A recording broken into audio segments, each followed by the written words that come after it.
Okay, yung tanong ng kapatid, kababayan, Kristiyano? Kababayan, na ang sabi daw po ng mga ating mga kapatid na ano yun, kapatid na mga iglesia? Sinasabi po ng mga iglesia sila ay maliligtas. Paano na naman po yung mga ibang sekta?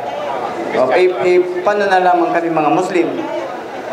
So ito po ang napakagandang tanong. Tanungin po natin ang ating mahal na Ustad para mas malinaw at klarong kasagutan. Ustad, kailangan po namin dito sa napakagandang tanong ni kababayan. Ang sabi po ng mga iglesia ni Kristo, sila lang daw po ang maliligtas. Paano naman po sila na Kristiyano? Maliligtas din po ba sila? Ito po ang kasagutan. Tanong, iglesia ba? Kababayan. Natandaan natin ang iglesia ni Kristo. Sino bang founder? Si Manalo. Kailan po ba founded ang yung iglesia ni Kristo sa Pilipinas? Kung si Manalo ay pagsilang ni Manalo ay siyang nagmimensahe na ang maging iglesia ni Kristo ay may sa kanila ang kaligtasan, how about those people before Manalo?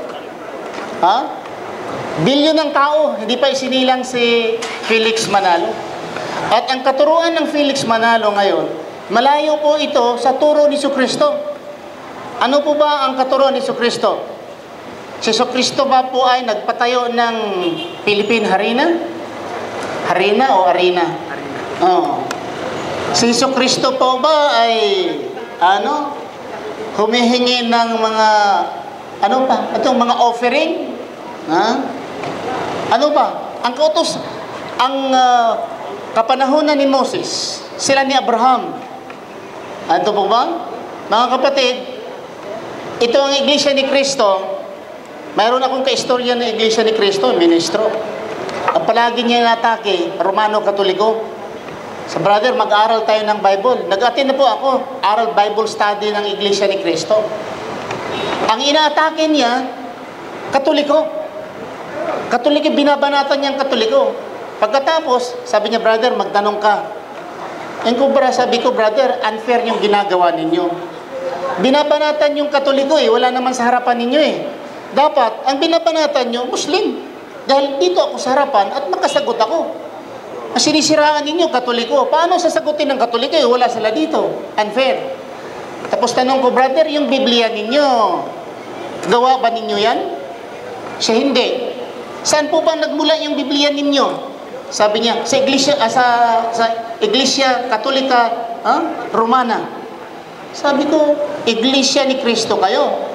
Tapos, yung Biblia ninyo ay nagmula sa Romana Katolika Apostolika. Hindi sila nakakaintindi sa Biblia nila.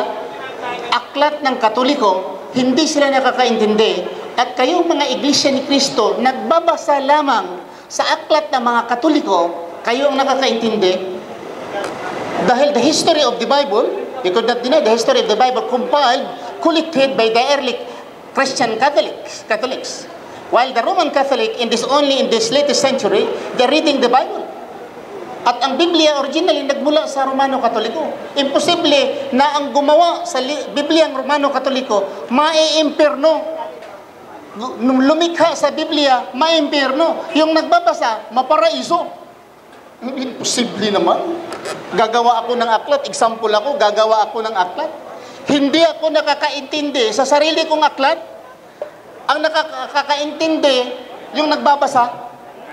At sila pa ang maliligtas. Common sense lamang.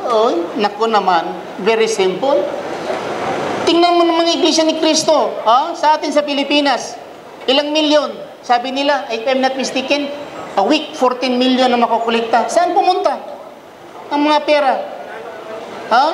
Kinukuliktahan ang mga membro. Saan mabasa sa Biblia nga si Jesucristo nangulikta ng pera?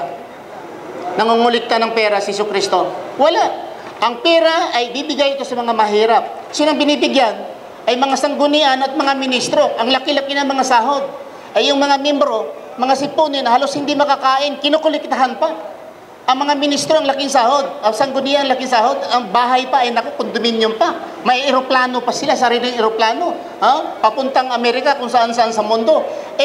Yung mga membro, kahit pagsakay na lang ng tartanilya, wala Punta kayo sa yung Philippine Arena. Inauguration sa, yung inauguration ng, tinatawag lang, yung inauguration nila, Jubilee ba yun, o Golden Anniversary?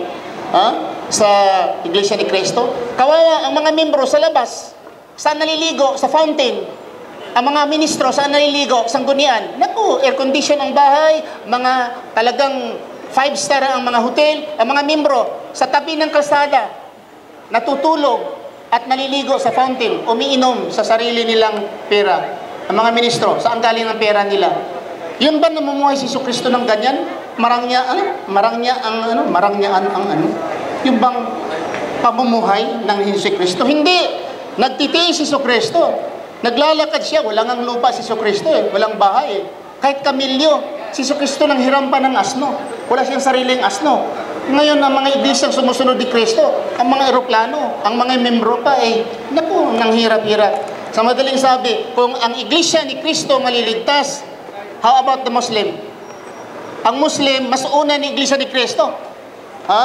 Wala pa hindi pa na sinilang si Manalo, ay may mga Muslim na sa gitnang silangan. Impernal din yun. Mga 70 Adventist, mga Katoliko, mga Protestante, born again, imperno lang lahat. Iglesia lang ni Kristo. Ngayon nga, nag-away-away na. Dahil sa pera at pamumuno ng iglesia ni Kristo. Itong mga tao na ito, paraiso ito. Dahil sa pangalan lamang ng iglesia ni Kristo. Anong sinusunod nila?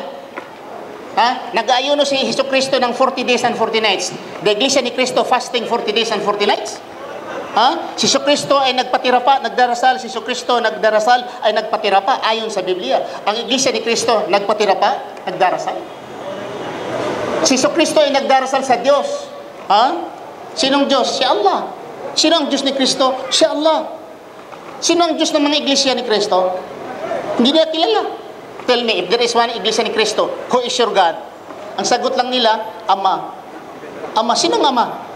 Ama lang daw. Sinong Ama? Maraming Ama. So, mga kapatid, itong iglesia ni Kristo, bubuklatin natin, I have iglesia ni Kristo doctrines.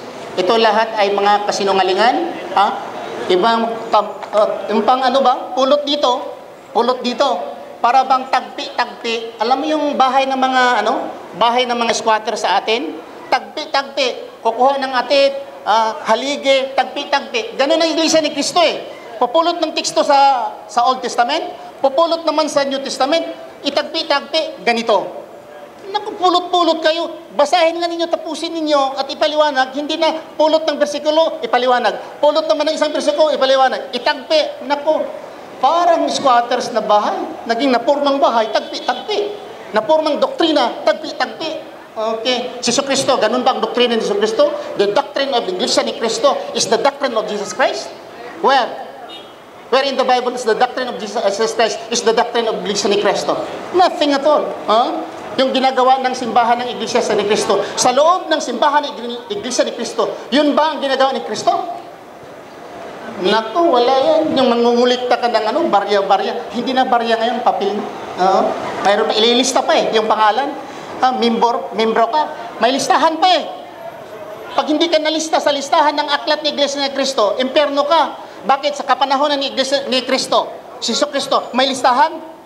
Nagdala ng listahan si Jesucristo at ilista yung mga membro niya. Hindi. Gumagawa kayo ng sariling aral. Sige, may Iglesia ni Cristo. Tanong.